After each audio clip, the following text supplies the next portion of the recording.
Anyway, all right. So, Kadish, why don't you take it away? What's the behind the scenes on this? All right. So do you guys know, are you familiar at all with the author Clive Cussler? No, I had no idea this was a book. Yeah. I'm legit going to go buy it now. So unfortunately, he passed away not too long ago, but he was a very prolific kind of no. He was a very prolific kind of adventure book author, and his character Dirk Pitt had something like 20, 30 novels, something like that. Wow. It was a bestseller, and he had optioned one of his books. I think it was the first Dirk Pitt novel. It was called Titanic Rising or Raise the Titanic or something like that. And it was made in, I want to say, like the early 80s or something along those lines. And he had a terrible experience on it. The movie ended up bombing. And so he was very kind of like down on Hollywood. And he's like, I'm not selling any more movie rights to my books. Mm-hmm. So wait, so this is a movie that's out there that we could watch? Yeah. What's it called? Raise the Titanic, I think. Yeah, Raise the Titanic, 1980.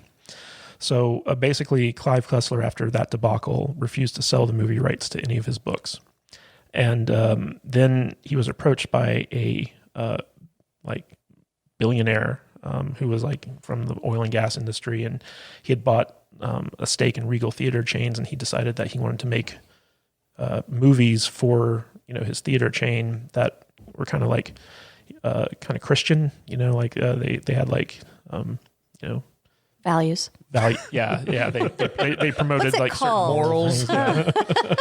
What's that thing where you're like good? Yeah. So his name was Philip Anschutz, and he basically got into like the Clive Cussler books, and he's like, we could turn this into like an Indiana Jones type thing, like a big franchise. Yeah. And so he went to Clive Cussler, and he was like, hey, I really want to, turn your books into movies. And Clive Cussler was like, no, go pound sand. I don't want this. And the guy was like, I'll give you $10 million a book. And Clive Cussler was like, well, okay, let's talk. Yeah. And so like basically, so this guy, Anschutz, he was new to the whole producing thing. And in his negotiations with Cussler, he agreed to give Clive Cussler creative control over the movie. Because Cussler didn't want his books mismanaged again, right? Like it had been before. Okay. And so this was a very unusual thing where basically he got final say on the script and who was cast and who the director was and all this other stuff. And this ended up being the worst mistake that the financier could have made, because apparently Clive Cussler was a real jerk. And so they went through like a couple different directors who just couldn't work with this guy because he kept like, yucking their yum, poo-pooing their ideas. Sounds like something you would do. This movie had 10 different screenwriters on it who came in, wrote the script. Clive Cussler came in and said, you guys are all hacks. He'd rewrite the script, and then the producers would be like, it's even worse now that he rewrote it. Mm-hmm. And eventually, the guy who came on to direct it, his name's Breck Eisner. He was the son of Michael Eisner, who ran Disney from the 80s all through the early 2000s. So he was the son of the most powerful guy in Hollywood who came on board. And he had never directed a big budget feature film before. Like before this, he had done some commercials, and he had done like a couple episodes of TV shows, and that was it. So like this was like his first movie. He did surprisingly good.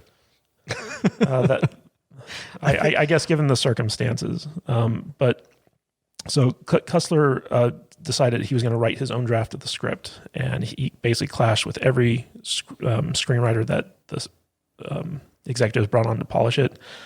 And basically like he'd call them hacks, and then the screenwriters would be like, well, you're a hack. You're a bigger hack. So like it was a very contentious working relationship.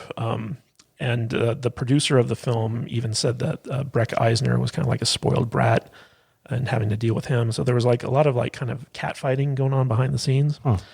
And it got to the point where they were like, okay, let Clive Cussler put what he wants in the script, and we're just not going to shoot it. We just need to get the script approved. So eventually they get to the point where, they're making the movie, and Cussler's kind of like, he's not on set, so he's not seeing anything that's being done. They're just like shooting the movie as is. And then like once he finds out that they kind of like lied to him, during his book tour, his next book tour, he starts blasting the film. He starts talking about how it's going to be terrible, how it's not faithful to the book. He's telling his fans not to go see the movie. Son of a Wow. And Never mind, I'm not going to buy his book anymore.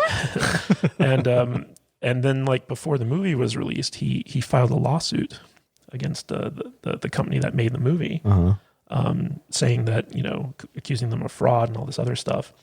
And then the production company countersued him for specifically trying to tank the movie by refusing to do publicity for it and then bad-mouthing it. Yeah, I'm sure he signed a contract that said he was supposed to do both of those things. I don't know about that, but they basically said that him bad-mouthing the movie hurt, you know, the box office for the film. And that he was actively sabotaging it. Like he had tried to blackmail them by using his creative control clause and a bunch of other stuff.